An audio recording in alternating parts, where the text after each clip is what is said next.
Okay, you got your water heater that's leaking.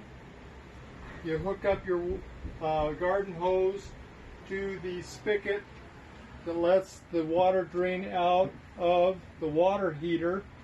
Hook it up to your wet dry vac and make sure it's wet dry vac, and you turn on your vacuum and start sucking it up.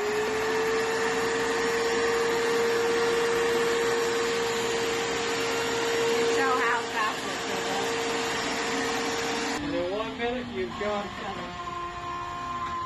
your water filled up your wet dry vac.